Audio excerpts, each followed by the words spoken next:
this guy's obviously an undercover Mossad agent, and he just flipped out. Nothing else made him flip out but being called Mossad agent, which is kind of exactly what you'd expect from a Mossad agent. Well, we talked about Fareed leaks back in the day. Fareed leaks, that's what actually led to the holes in the narrative interview and so on, led to absolute disaster. But I have to say, Fareed's got nothing on this guy. All-time GOAT of snitching here.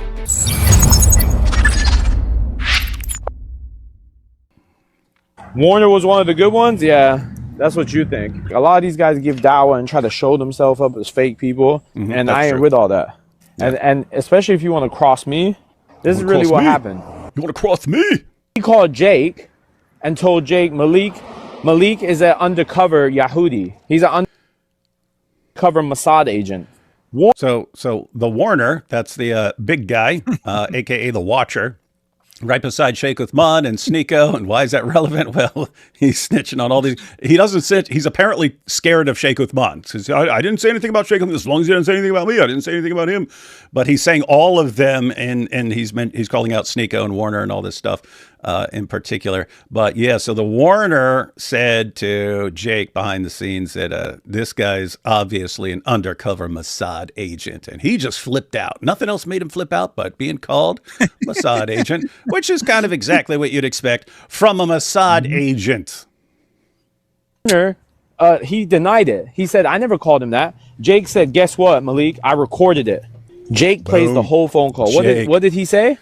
Hats off to Jake for causing all of this. Thank you, Jake. He called me an undercover. None of this could have happened without Jake. Thank you, Jake. Agent. Chat, you want to see who Warner really is? Yep. I'm the wrong one, Warner. I'll bring all the receipts and evidence. Right. The Warner is probably the fakest of them all. Like between Libiano, Central, all them. Warner in terms of the Islamic. Hang on. He just said the fakest of them all, and he mentioned Central. Isn't like Central working with him still? Yeah. It might be the only guy who's not like kind of ghosted him. I'm guessing Central may legitimately be so stupid that he doesn't even understand that this guy completely exposed him to. Oh, gosh. I don't think we're dealing with the top brass. Anyway, here we go. The fakest of them all.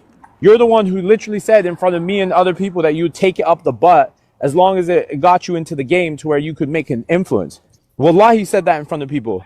You said if I had to take it up the butt one time so I could literally be... Or 50 times. In the Illuminati. Or any time. Just so I could help people come to Islam, you would. Having gone through this guy's live streams, yeah, he seems to be very, very obsessed with for some reason. He's bringing it up all the time. I think he might have an Al-Zut complex himself. Well, which of these guys doesn't have an Al-Zut complex? Yeah, well, I mean, that's fair. But Malik, right, all the things that bother him, two things, right? One is being a called Mossad agent, and the other apparently is gay stuff. I don't know. Seems to be compensating, in my opinion. But here's more from Malik, the biggest snitch in Dawah history, and it's not even close. Fareed has snitched on a lot of people. We talked about Fareed leaks back in the day. Fareed leaks, that's what actually led to the holes in the narrative interview and so on, led to absolute disaster. But I have to say, Fareed's got nothing on this guy. All-time GOAT of snitching here. And let's see let's hear him snitch. Guy is the biggest pothead on this planet, bro. The guy you take Dawah from, all he does is roll one up. That's all he does. Chat, this guy gets high as hell all day and all night. Well, wallahi, may Allah curse me. This guy goes high to the mosque. This guy literally goes to give Dawah high every day. Or every weekend, sorry. Let me tell you guys something. All they want to do is hide behind the shield of Islam. These shits are private sins. So hold on. If Warner's asking for money for Qurans, but he's going to the dispensary instead, right? If he's going to the dispensary instead, is it Islamically I have to stay quiet? If he's going to the dispensary with the money he's getting for the Qurans, chat. Guys, I gave this guy money. For Qurans. He went to the dispensary. He went to the dispensary and spent my money instead. By the way, guys, you know Warner's been married 9 times? Warner's been married 9 times. 9. 9 times, chat. Muta. This guy's a muta. Bro, this guy went on vacation with a Moroccan girl, married her for 5 minutes, and then divorced her on the way home. If I'm lying, I'm dying. This guy literally, and by the way, you think 9 wives? Huh? Yeah. Who else? Who else had 9 wives? Had 9 wives? Who? I can't think of anyone. Yeah, same guy who had 30 Al-Zoot partners. Oh yeah, and notice, it's like he's compensating with the 9 wives to cover up what he's really into with DL Kalbi and of course the men of Al-Zoot, and kind of sounds exactly like the Warner here. And here's the Warner, with Muhammad Hijab's big, strong, manly MMA fighting arms wrapped around him. Yes. he got married 9 times? Like, that's enough, brother. This guy's smashing girls every weekend. Malik, I just smashed this chick. I'm like, bro, why you? But think about this. He's constantly bragging to the devil. I smashed a chick. I smashed a chick. I'll take it up the butt if anyone wants me to. But I smashed a chick. I smashed a chick. I smashed a chick. You can't make up this. You can't make this stuff up. Oh gosh. Doing that. Well, I have pics on my phone of this guy on FaceTime, bro, with a girl in his bed, lying on his shoulder, bro. Yeah, look at you, bro. So as long as it's kuffar and Christian chicks, I don't care. That's good. That's really good. Hey, chat, who knows about Warner and Adam Saleh having threesomes? You want me to start name dropping your whole life? You and Adam, you telling me about you and Adam doing threesomes together on Dawah trips? And you think Sneako's any better? They go on Dawah trips, guys. They raise fund to go on Dawah trips. They get some videos of them handing out Qurans and all their fans, alhamdulillah, they're converting the world. Then they're hitting the club, grabbing some ladies. What happened? What do they do? Let's see. Him and Sneako, bro. I got pictures of him and Sneako slapping girls' asses, bro. Shit he sent me. I got everything. He be helping Sneako? Yes. Bro, he helps Sneako do all his crap, bro. You do run trains in rooms together. Adam and Slim and Sneako all run trains in rooms together with Warner there. And with Warner there, that's why now we call Warner the Watcher, because he likes sitting in the Diddy chair and watching. So he pretends to be Abdullah ibn Masud watching, and the other guys pretend they're the Al-Zoot, and the girl is Muhammad. And I strongly suspect that that's a story we're going to hear from the trans woman that we'll be interviewing. Is that these guys approach the trans woman and say, "Hey, we want to reenact the night of Muhammad and Al-Zoot, and we want to be the Zoot, and you have to be Muhammad."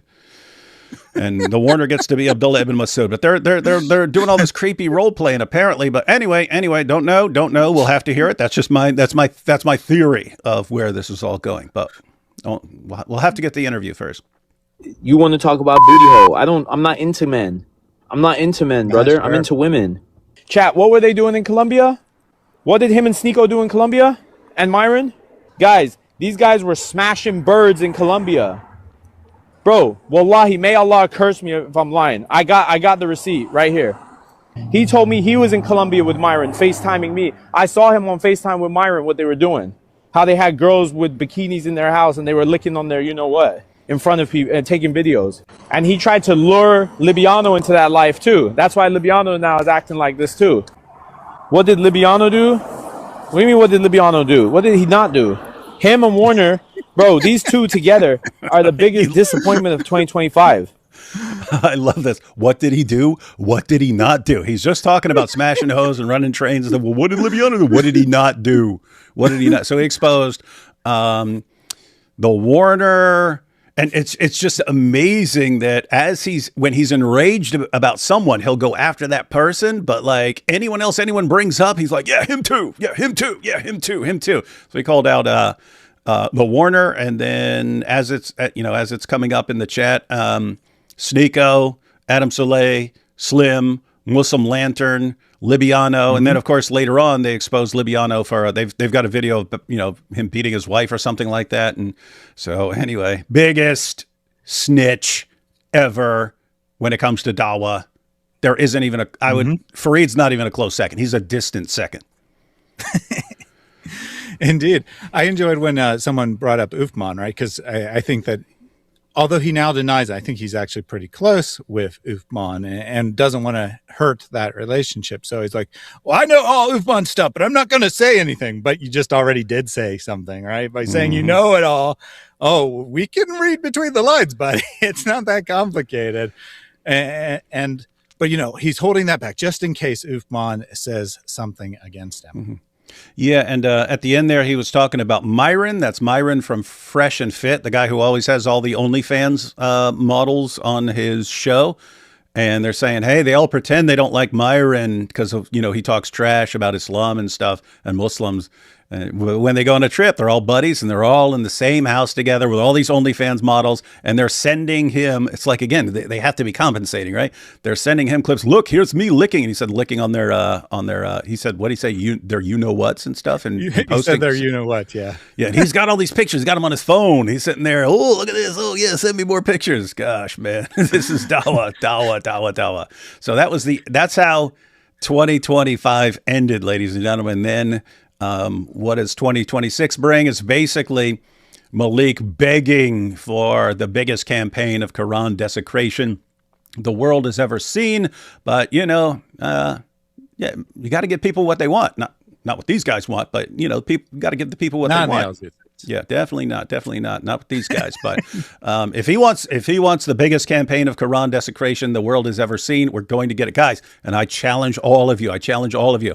Let a few months of this go by. Show me anyone in history who has caused even a fraction of the Quran desecration this guy's causing. It's epic.